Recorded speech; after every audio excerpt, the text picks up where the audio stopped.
Welcome to the dialogues of the DEC project, this Erasmus Plus project about environmental and digital citizenship. Today we are happy to have here with us Ms. Carmen Gutierrez. Carmen is mobilization coordinator at Greenpeace Spain. She is also an environmentalist and has specialized in leadership and facilitation. She has previously worked with Ecologista, how do you pronounce it, en acción, in Comercio Justo and at the University of Cordoba. Carmen, welcome to our project and the floor is yours. Hi, hello. I'm very glad to have me here, and thank you for inviting and counting with us, with Greenpeace. As you said, I'm a volunteer coordinator in Greenpeace. I'm going to explain you a little bit more about what we do in Greenpeace and what exactly I do. And also, I don't know, I think I was thinking to talk a little bit about the start of the origins of Greenpeace, because it's very helpful to understand what we are now and what we do.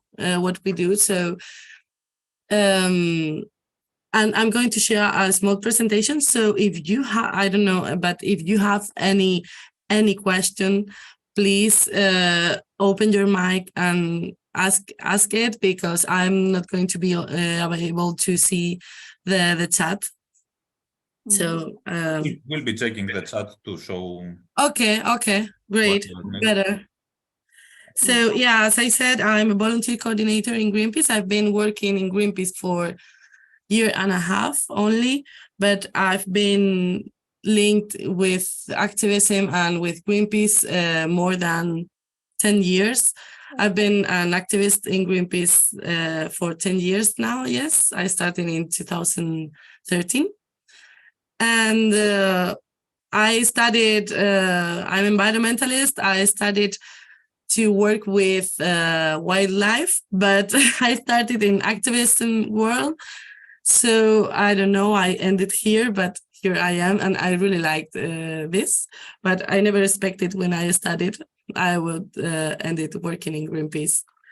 My job in Greenpeace is I coordinate volunteers, as the word it says, but I'm specifically linked to the energy and the climate campaign. So my role is to be, for one side, I'm the connection between the campaigners, the people with the, I don't know, the scientific information in the organization, and the volunteers. So when we decide the projects and we decide the campaigns, I'm the one responsible to think how to translate campaigns to society and how we can involve them. It's, I mean, how we can use people power to achieve our goals, because just saying climate change is going to cause this, and this is not enough. We need to get people involved. So, and not only volunteers, but all society. So this is one of the things I do in my role. And furthermore, I volunteers in Greenpeace. We have local groups in each city, and volunteers can develop their own projects, their own local projects. So I'm here to help them, to advise them, to develop their campaigns, because we give in Greenpeace a lot of help to develop campaigns and their local campaigns. So I'm the people, the responsible to help them with their campaigns, and to keep them in touch with and to train them in the energy and climate issues. So yeah, that's what I do. And I have to say, I really love my job. It's amazing, and because it makes me be in touch with society and with everything that we need, rather than campaigners. I always tell them that you are with your numbers and that stuff. I'm the one who is working with the people on the streets. So I really like this, but it's difficult to find what the thing we need to make people mobilize. It's very difficult and there's no answers for this. So also it's a difficult job.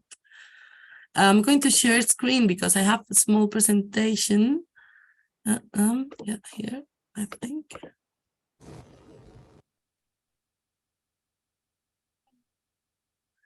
I don't know. Yeah, you're seeing my.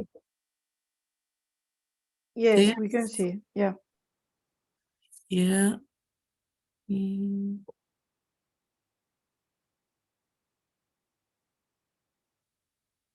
I don't know. Do you see everything or do you see? Yeah, we see the whole screen. The whole screen. Yeah. Okay, I'm going to change because I think it's better.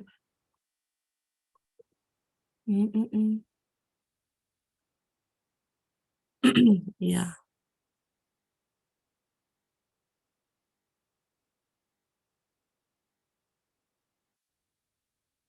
But I don't know how to put it in full screen. Yeah, here. Excuse me, if you press modo presentación, it works. Okay, good. Great. Thank you.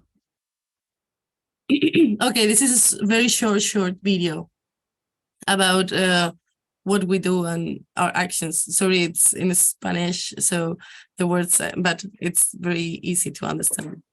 Okay, one moment, Carmen, because we have to share. You're mute, Carmen. Yeah, 1 second, Carmen, because we have to share our sound. If not, they cannot hear the video. Okay. Oh, okay. So give me a second, please. It's only music, so it's very powerful, but Okay. there's no explanation and it's less than a minute video, so. Okay, but okay. Could you please stop sharing the screen? Because Okay. if not, I cannot see Yes. how I can. Okay. Give me a second. I think I can share sound too. Oh, yeah. Yeah. Okay. Let's. Okay, probably it is because I'm the co-host and I don't know if I can share the sound. Try. Okay, I'm going to try now. Wait. Okay.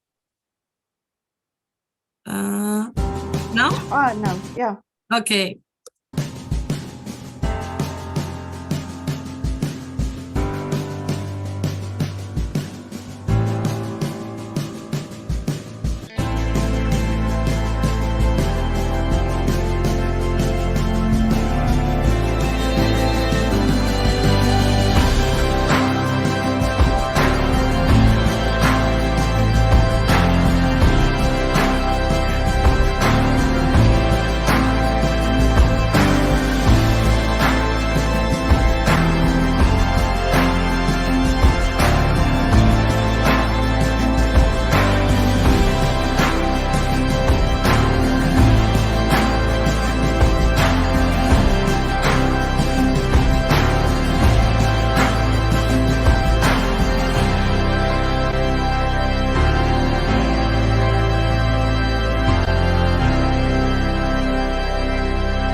Yeah, so this is a small show, but in definition, what we are is an international, economically and politically independent, environmentalist and pacifist organization that does not accept donations or pressure from governments, political parties, or companies.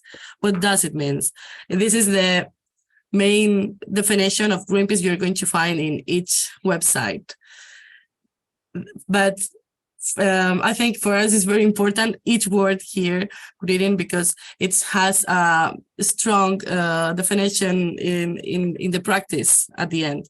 For example, the most important thing in Greenpeace is, for one side, being economically and politically independent.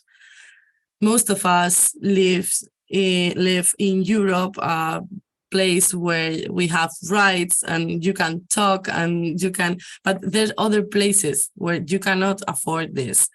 And also many NGOs needs of donations of governments or companies to survive, because you need money to do things.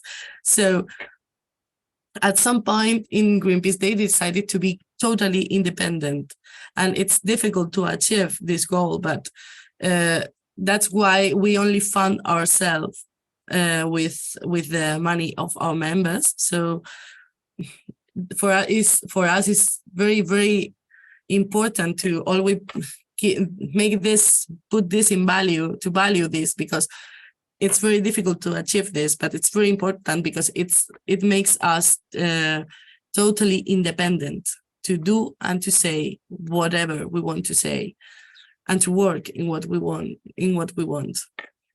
Also, being international NGO, it's very important for us because it makes us to not have a very it's good and bad also what I'm going to say, because it makes us to not have a very local approach of the problems we face.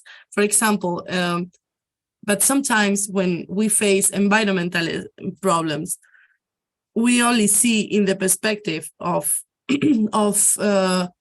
when you are suffering a damage, or the place you live suffer a damage, and sometimes the solution you propose, it's good for you to solve your situation, but maybe it can cause a problem in other place in other country, in the other place of the world. So having an international point of view of the problems, because most of our environmental problems due to globalization are international, they are more than transnational.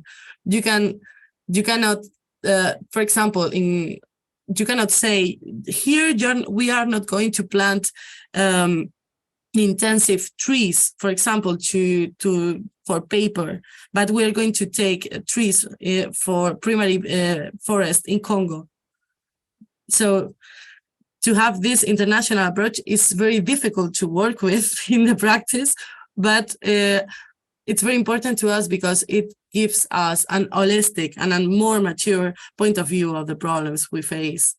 And also being environmentalist and pacifist organization, because at the moment Greenpeace started, it was, I don't know, 50 years ago, I think. It was more than 50 years ago. So at this moment, most of the environmentalist groups that existed were just pure conservationists. And the difference between this is that conservation, it's more dedicated to save the bird or save the seal, but not having a look what socioeconomic issues gets involved in, because these people are, I don't know, hunting this seal or this bird, or why we are destroying this forest. So being environmentalist makes you this also point of view, having in mind all problems related, the social ones, to not only being to conserve to forest or oceans or the Arctic. We want to save the Arctic, but not only because it's a place, a natural reserve we want to protect, but also because of the important point it makes on climate change, to prevent climate change. So this is the how we think and how we try to work. So as I said, the members in Greenpeace are our most important value because makes us independent. And we have now 3.2 million members around the world. In Spain, we have 150,000 members, and we have presence in 55 countries. Not only United States and Europe and Canada, but also we have offices in Africa and China and Asia. And the history of Greenpeace, I said to you before that it's very, very interesting to understand how we started, because it makes us understand what Greenpeace is now. So it started with a group of anti-nuclear activists that most of them were journalists, and they knew about some nuclear testing United States were doing in some islands in Alaska.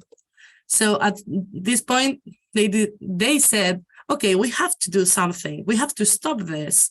So they wanted to put themselves in the place in these islands to be in the place where the nuclear testing were going to do to stop it. So they had no idea of sailing, but they talked with sailors fishing. So they took a fishing boat, the Phyllis Cormac, and so they said, okay, let's sail to stop this. And yeah, his goal was to prevent the bomb from being detonated by standing in the center of the testing area. But what happened? You can imagine. There were a group of young men with a lot of illusion, but no sailing acknowledged. So they got lost for a week, I think. And also they are not, they cannot, they are not a problem for United States Army. So they move them. So they effortlessly pushed them away, and the nuclear test did happen. So they felt very frustrated and decided to go back home. But what happened when they returned to Vancouver? What happened were women. What happened were women. Women, because, as I said, they were journalists. When they returned to Vancouver, they found hundreds of people waiting them in the port with banners, cheering them for trying to stop this nuclear test. And this was totally unexpected. And they were like, what happened? Why these people know about our adventure? And I said it was women because most of them were journalists, and they got a radio machine to get in contact with their families, their wives. So the wife of one of them were journalists too. And imagine you're in the boat, I don't know, 10 men, totally alone for 2 weeks. They use the radio machine as a podcast, and it's very actual. They use it as a podcast. When they got bored, they used to make interviews to them, and also to talk to, because they were afraid. They were in the middle of nowhere without knowing if they're going to survive this or if they're going to get lost in the ocean. But they were trying to explain to their families that I must be here. If I want this to change, I have to do something to stop this. So, as I said, the wife of one of them saw the value of their sports, so, and she decided to share it with radio programs and with the news. So she started to share what they used to say, this podcast. And people engage with this. They engage with the idea of some crazy guys trying to stop this nuclear testing. And they decided to welcome them when they return to as heroes. I don't like these words, but so this action didn't stop the nuclear test as they thought, but what they did is to create a movement. These hundreds of people created a movement. It was called "Don't Make Another Wave Committee" movement, because scientific said that this nuclear testing can cause a tsunami in these islands. So the movement forced the US government to stop the nuclear testing. And this test was the last one that was done in these Amtica Islands. So they announced that they would stop the nuclear test in the area, and now it's an ornithological reserve.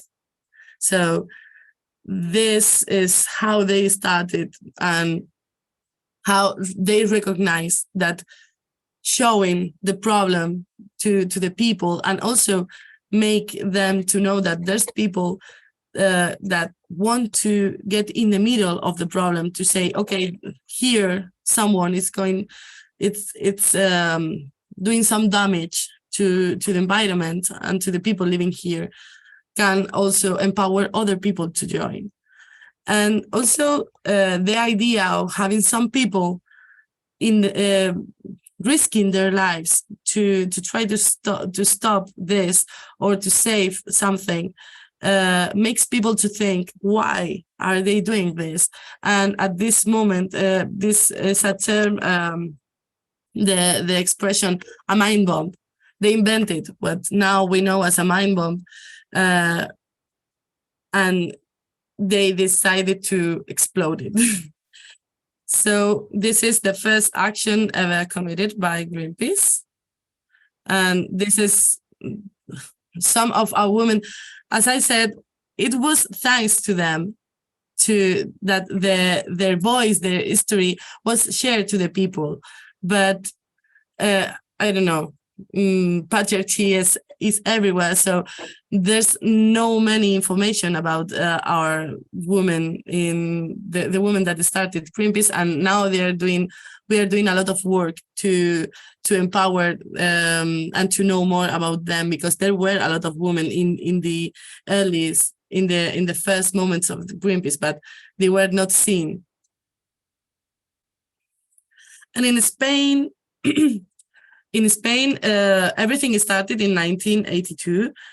There were no office in Spain, but Greenpeace International knew about that the Dutch government was throwing away to the sea deep sea nuclear waste before because having the nuclear waste, the high radioactive nuclear waste in the pools, in the nuclear places, it's a victory ecologists did. But before that, in the 80s, they used to throw it to the sea. So when Greenpeace knew that the Dutch government was going to throw some nuclear drums in the Galician coast, they decided to go with the boat and to put in between the throwing of the drum. Here in the picture, you can see they are throwing this, and there's people here in the small boats. That was the first action we did in Spain. And after that, we did some activists. Yeah, this empowered a lot of people, and some people in Spain decided to open an office in Madrid. And a couple of years later, Greenpeace Spain started to work as an independent office. And how we work, as I said, Greenpeace, we are international. We have one international office in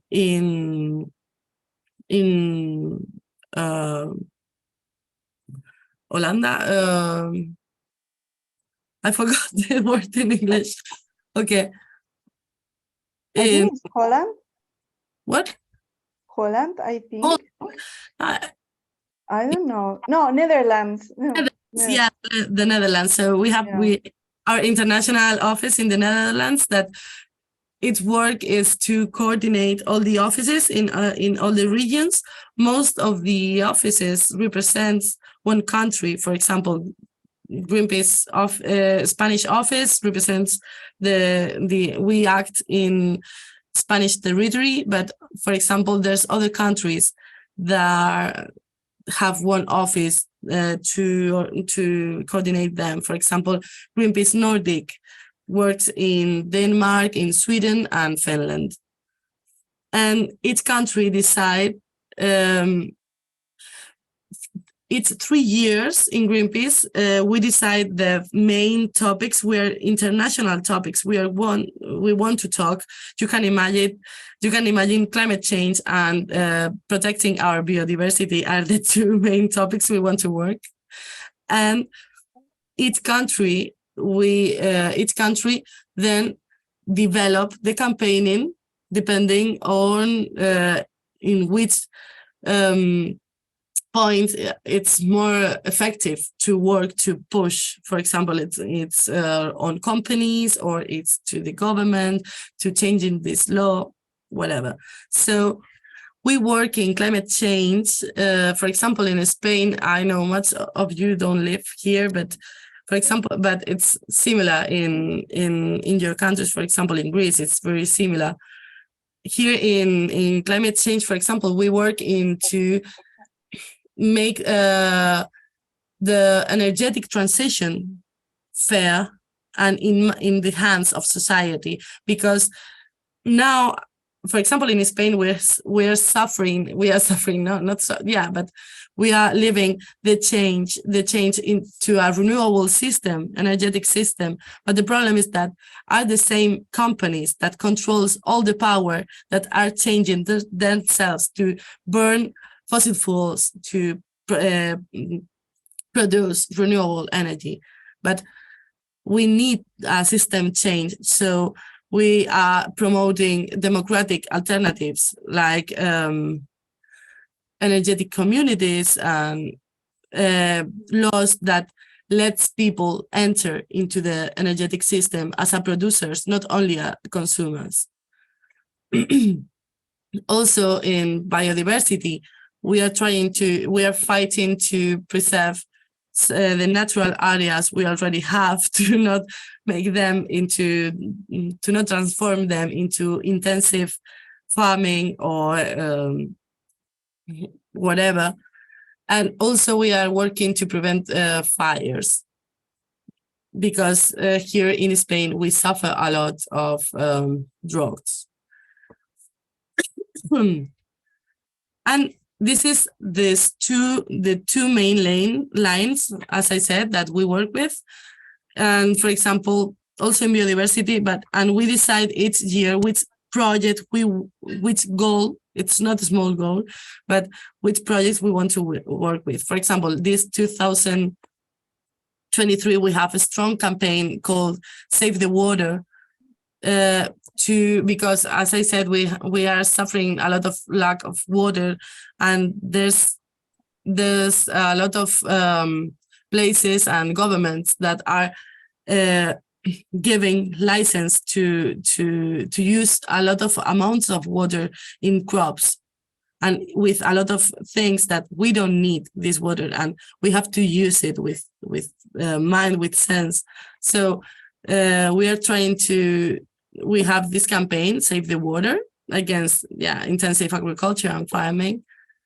And also we have the energy campaign, as I said, that we are working in democratic, but in democracy into energy, as I explained before, but also we are working, trying to stop fossil fuels and these false solutions they invented. For example, we have gas. Now, due to the Russian war, we had problems in gas. But now it's cheap to produce energy with gas. So now in Europe we are developing a lot of new gas plants to burn gas to produce energy, and they got to make them green in the European Parliament to pay these new infrastructures with the money Europe gives to renewables. So it's going 3 steps back. But also we have some cross campaigns that it's more to make changes in the system, because we not only need to face not create more power, more fossil fuels plants, but also we need a place of society to make activism, to ask for changes. And now, for example, in Spain, we have a law, and there's many other countries in Europe that they are developing similar laws,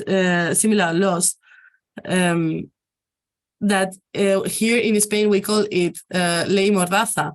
It's a mordaza is something you put in your mouth so you cannot talk. So this law makes you pay for doing a lot of things, of direct actions. So what it does is to kill grassroots movements, because if you have a small movement, a small young collective that they're trying to change things and they're doing direct actions to change things, and then you put them a bill, I don't know, 100,000 euros bill, you're killing this movement. So ley mordaza, what does is to make people feel fear to protest. So we have a strong campaign also to try to end ley mordaza, and also we have a campaign. Ben. And also we are turning our narratives with an ecofeminism perspective,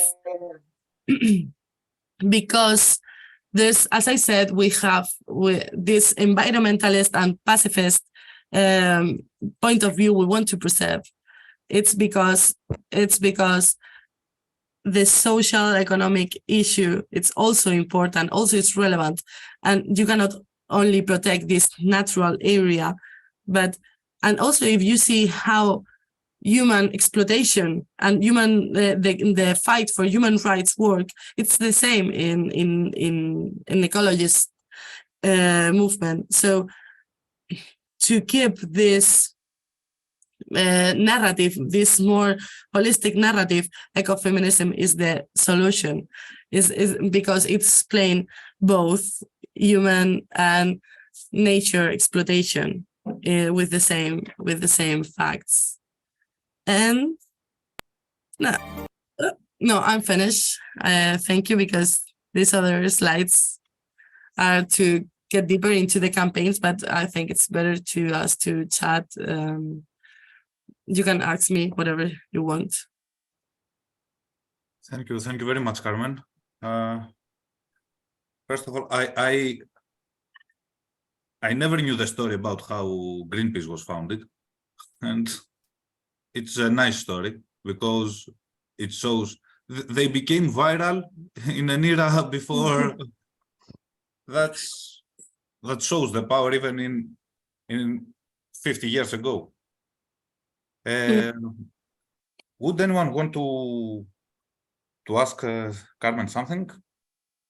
Yeah, I have a question. I want you to tell us, for example, a specific campaign that you are developing or something like that. I always say that I work. The energy campaign are the less pretty of our campaigns because the topics are very difficult. But for example, so it's not as sexy as Save the Whales or campaigns. But for example, in Spain, we're suffering. There's there's a lot of conflict and social conflict in how we develop renewables in our territory, as I said. So for one side, there's people warning about climate change, that we have to stop burning fossil fuels in 7 years if we don't want to temperatures get higher and totally lost of control. So we have the warning of we need to stop emissions. And in the other side, there's these companies, as I said, this monopoly of 1, 2, 3 companies that controls the energetic system, that they're saying, no problem, I'm going to put renewables. Yeah, but they're putting renewables in big areas that we need them, but because if we need to translate to our energetic system, full energetic system, into electric one, we need this. We need to produce a lot of renewable energy, but how, where? And now these companies are trying to jump law to avoid a lot of permissions and environmental studies they are doing. And so we are working, for example, into politics to make a territory ordination, to decide in which places you can put renewables and in which not, and also to promote the people to, because, for example, now, and it's happened last year in Europe, the European Union said that, legally said that energetic communities can exist, because before, legally, they didn't have like the title in the law, so they didn't exist it. But now there's a lot of people, for example, around a school in the neighbor, they can put collect money and put solar panels in the school, for example, and produce energy, and also gets this energy for them to serve them, and also to sell the energy. And now these companies are trying to block these people to get into the production. And this is going to be one of the solutions to make this monopoly gets one side and take part into energetic production to make the system more democratic. So we are working in promotion these energetic communities. We are working into lobbying the government to make this territory ordination, to let these companies say this in these places you cannot put renewables, and if you want to do it in these ones, you have to do it right. Yeah. And also we are attacking fossil fuel companies, because here in Spain they want to transform Spain into a gas and hydrogen hub. Yeah. And they are asking for a lot of money in Europe to put more gasoducts, gas. I don't know how to say it, but I am going to. Gas tubes. I think it's gas tubes. So they are building a lot of new gas tubes to carry gas pipes. Pipelines. Pipelines. Yeah.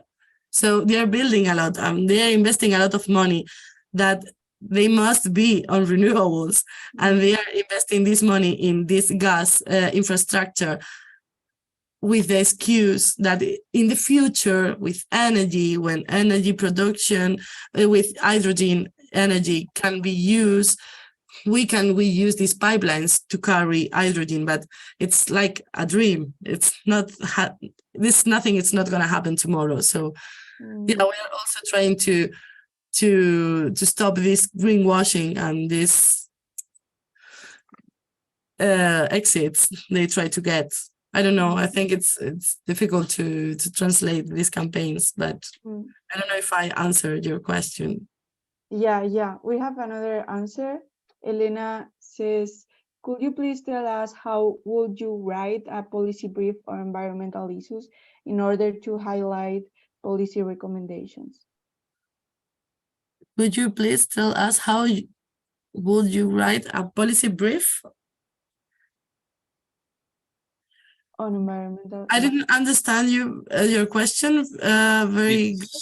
It's pretty generic, just a policy brief, but a policy brief, and I imagine the scientific group in Greenpeace, where to put renewables and where not, what are the externalities, negative or positive. This could be a policy brief, and they should justify why there should not be renewable energy and etc., and where it should be. That would be. Yeah, we used to also topic. In Greenpeace, it's very important to each decision, technical decision we make. Like we think in Greenpeace, we think that the best places to put renewables is here or here, and that stuff. We used to make reports. We have our people makes our own reports, but also we make reports with university groups and investigation groups. So in each moment we say something, we want to make people know that we do it because science afford and support us, not because we want to. So yeah, we always want to do in this way. For example, now we are working in a very strong report. Hopefully it went out next year. It's it analyzed energetic system in Spain, and also because we also need to produce renewable energy to transform our production, but we also need to think we need all the energy we consume now, because if we want to keep our energetic demand, we need to use a lot of territory to put renewables. So maybe we have to reduce a little bit with sustainability what our demand on energy, but what's necessary, for example. So now in this ecofeminist perspective, we are having some interviews with focal groups analyzing what is necessary to maintain life, to keep our societies to live well, because in fact we all want to well-being. We have another question. I don't know how to pronounce your name. Maybe Aquino. Angeliki, yeah, thank you for the presentation. You mentioned your role in Greenpeace is to be the link between the volunteers and the organizers.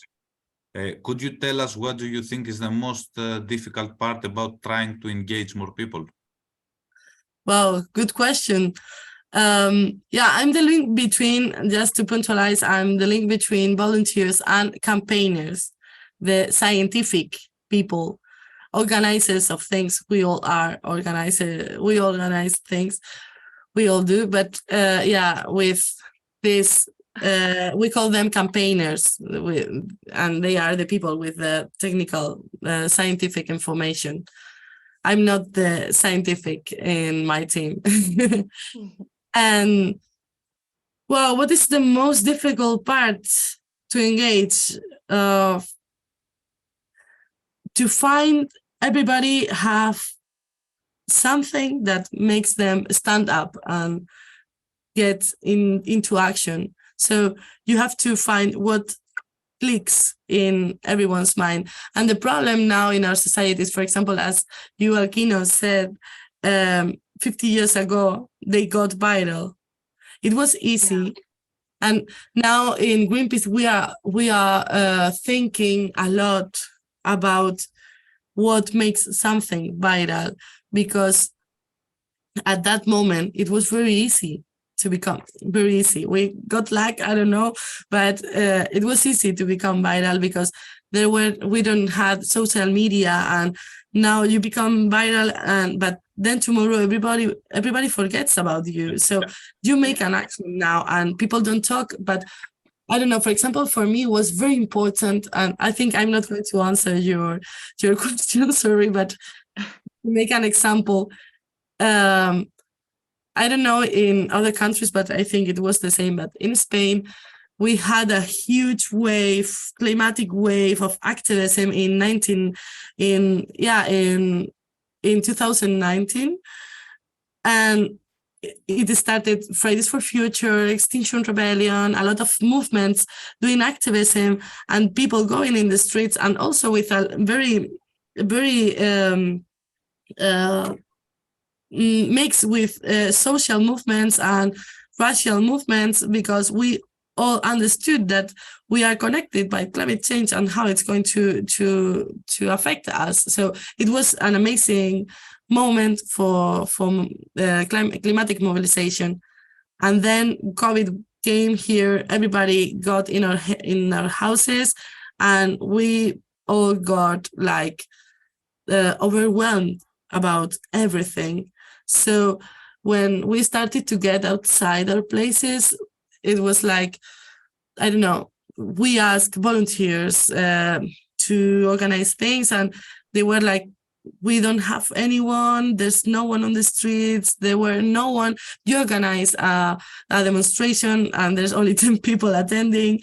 So after COVID, all this... Yeah, there was nothing happening. Yeah, there was nothing happening. But for example, there were two girls that decided to throw tomato soup in a painting. And everybody around the world were talking about this. You can engage good or wrong. This is a personal opinion everybody have. But the voting, yeah, it got people engaged. Yeah, maybe it was bad engaging sometime because there were a lot of people hating them, but then they explained the action, and only to think, okay, in a world that maybe we are not going to afford to go to a museum to see a painting because we are trying to survive. I'm not very color obsessed, but for example, so what is the value of paintings and of art in the future if we are achieving? So this question makes a lot of people think. So, and after that, a lot of people started again doing activism, and at this point I saw we are not in the 3 years ago movement, but I don't know, I feel that people are... Things started to take off, yeah, again. Yes. Yeah. So I don't know. I think we have the most difficult to engage is to find what the spark in anyone. And now it's very difficult to become viral, but we have to try everything to learn of our mistakes and to keep doing things even if they didn't have the I don't know, the effect we thought it would have, because I don't know, something didn't work 2 years ago, maybe now can work. So let's don't lose hope. Thank you. Yes. Okay, we have another question. Elena, would you like to send us a good example of a policy brief which has been widely disseminated? Yeah, I can send you, but I don't know, Elena, if you are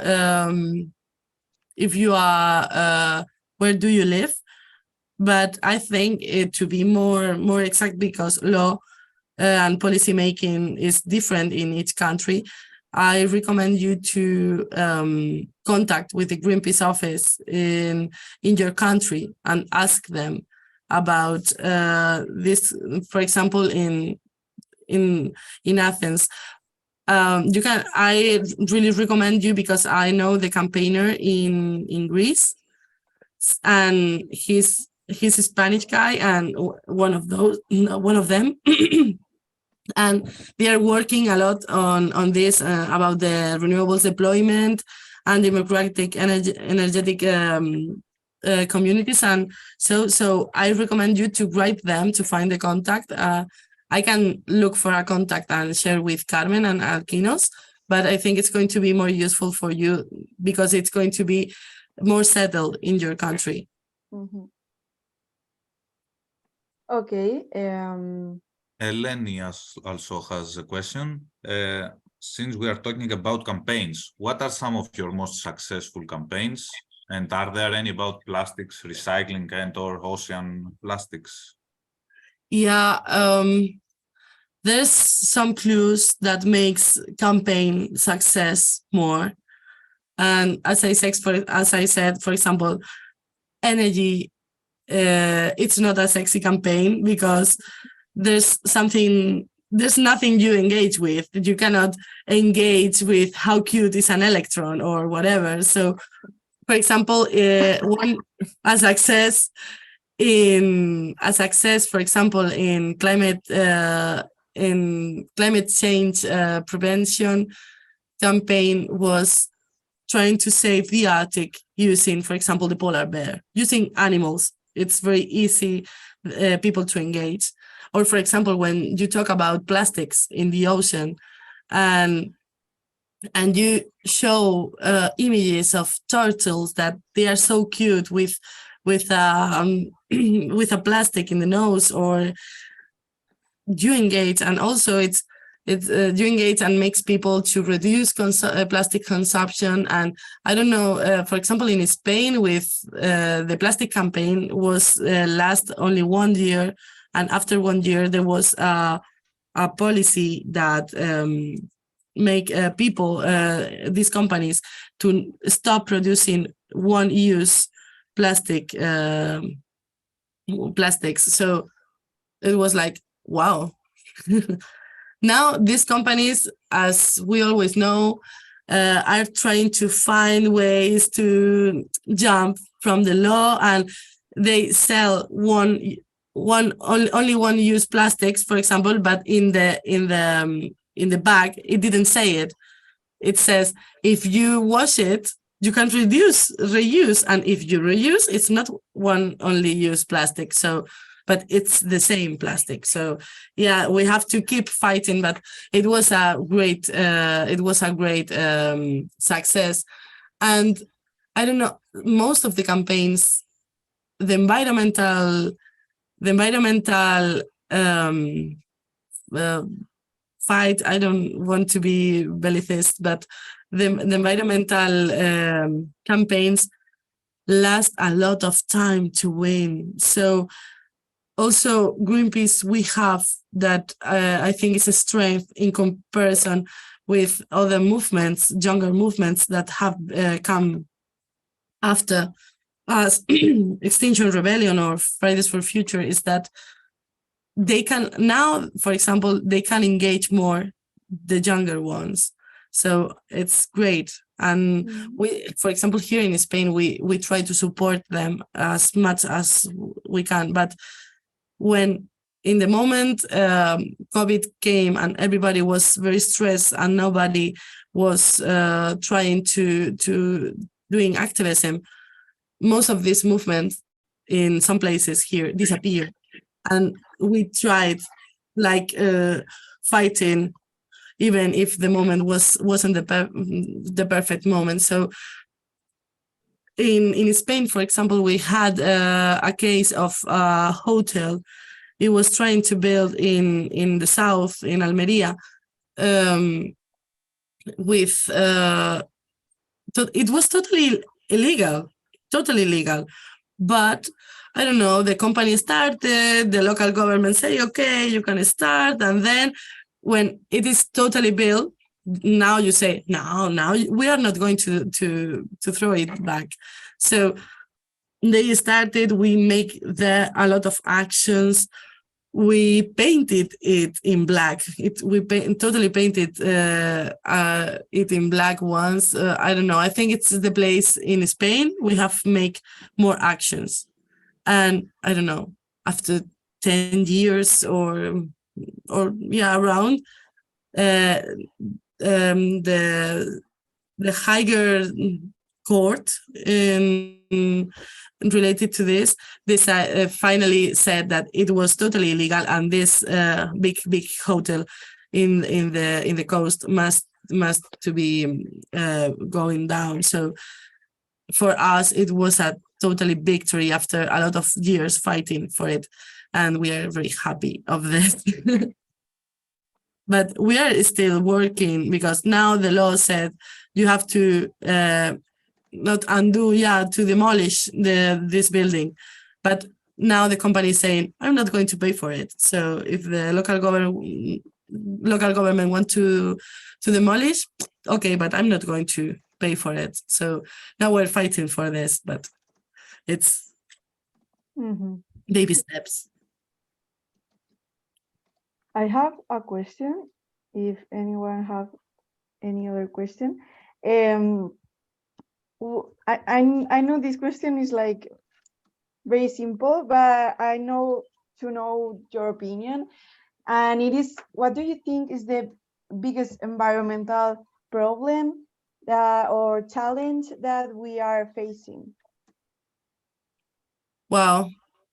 Good question. Not simple.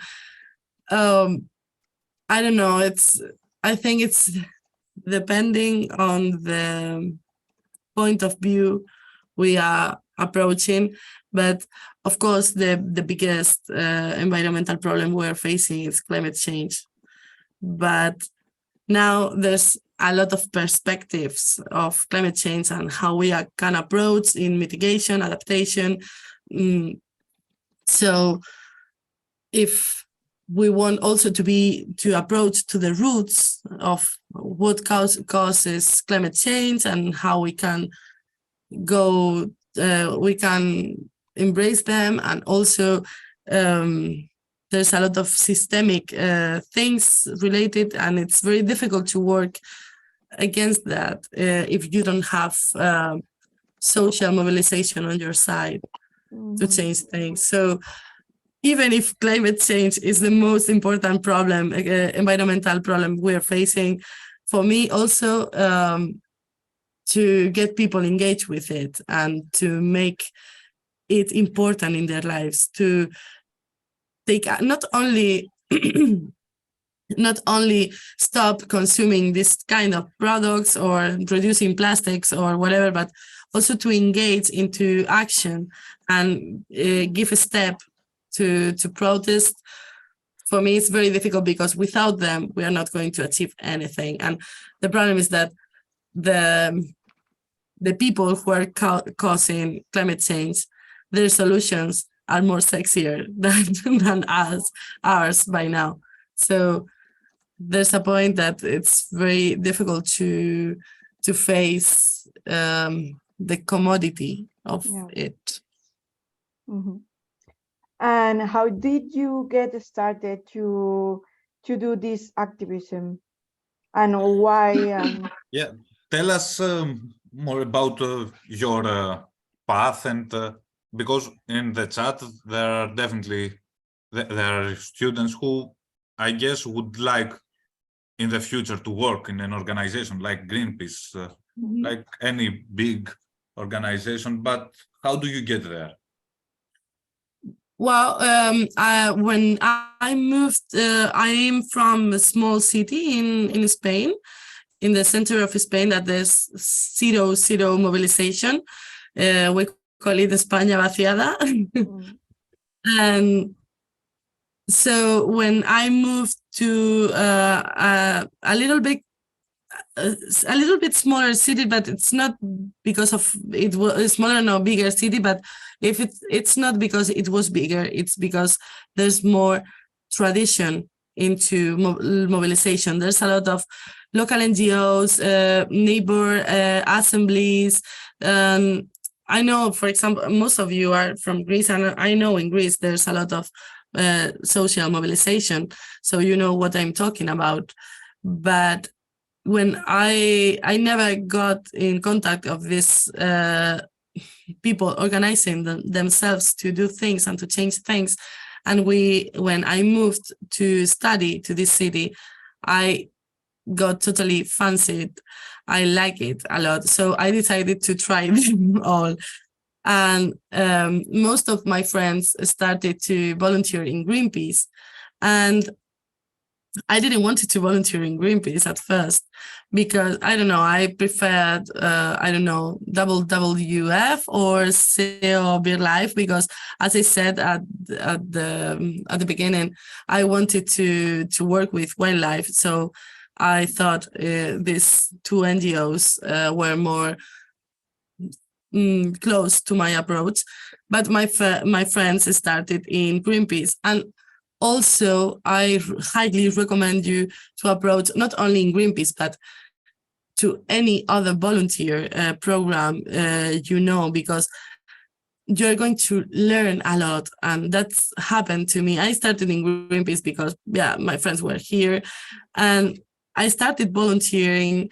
And for example, in Greenpeace, if you want to make, in Greenpeace, we have we all are volunteers, but there's volunteers that take legal and risks, like they do illegal things like climbing buildings. And we have volunteers that don't assume legal risks. So to be in this part of the equation, in the one having risks, you have to make a training. So in Greenpeace, there's a lot of trainings, many, and I love them. Leadership training, building strong communities, about engaging, about leadership, about, also climbing trainings, banner holding trainings. We have trainings for everything. So I started doing a lot of these trainings. And by the other hand, so I started as an activist 10 years ago. And I really like it. I remember when I became the coordinator of my local group, and the people who was in my job now at this moment came to my city to visit our group. I said, I'm really liking this logistic, coordinate the group, you're doing this, you need help, okay? And I remember myself saying that I imagine myself working on this. So I started coordinating my local group and doing more trainings, doing actions. My first action, legal risk actions. I said myself, okay, I'm not going to do it anymore. This is too much for me. But at the end, it's not only the adrenaline, but it's the opportunity to be rebel, to do this thing we always dream to do, but also Greenpeace take care of you, their activists. You have lawyers to protect you to not go into jail. And also the bills, the organization pay the bills. As I said, here in Spain, we have a law that makes us pay a lot, very, very, very expensive bills. So small organizations cannot afford it. So we are very lucky of having this. And it's a very strong community that protects you. For example, I remember, I don't know, this is a victory that we knew it yesterday. I don't know, 8 years ago, because I was an activist at this point in Greenpeace. 8 years ago,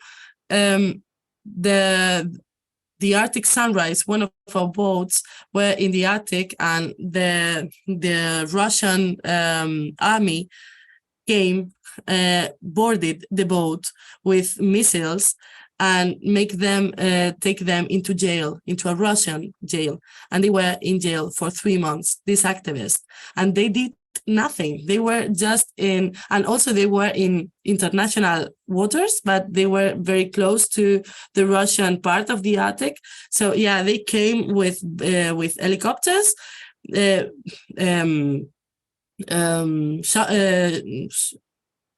don't remember the word. Yeah, with this and put these people in a Russian jail for 3 months. So at this moment, all the Spanish offices, all the Greenpeace offices around the world stopped doing what they were doing and started to. We make a very huge campaign explaining how it's a right to defend, to protect nature, and to protest when someone is doing damage on it. So they got out from jail, of course, 3 months later. But after, in these 8 years, we've been going to the courts to demand that this wasn't legal, what they did, the Russian army. So by yesterday, the Supreme Court said that recognized it was totally illegal what they did, and there's no an international government that can make Russia pay for what they did for our activists.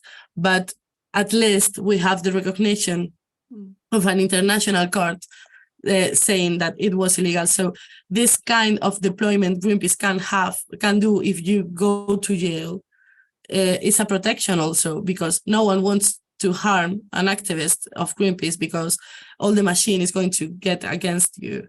So for me, it's very powerful, and also it's a very good way to take care of yours. So yeah, so that's why I decided to keep doing activism in Greenpeace, because they're going to take care of me.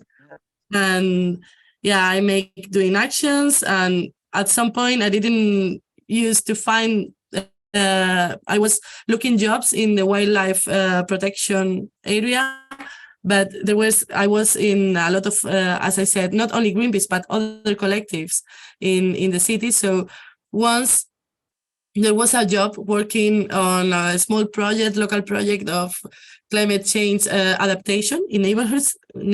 It was a very beautiful project, and I applied for them. I just ended my degree, my university studies, so I had no job experience doing this, but I had a lot of experience as a volunteer coordinator. So, and a lot of trainings did in Greenpeace and in other places. So I got the job, and then I got other, and I was working in fair trade organization when the university approached me about facilitating a process, and I started working then to the uni. So I have to say I've never ended working. Now we have in Spain, I suppose in your countries as well. It's very difficult to young people to find a job, and I'm totally grateful, because thanks to volunteering, not only Greenpeace, but to be in the net makes me find a lot of job opportunities, and I've never been without working. So, and always I decided I wanted to work in Greenpeace because I don't know, I started here, I feel in Greenpeace like at home, and when I started working here, I already knew all my mates because of being an activist for so long.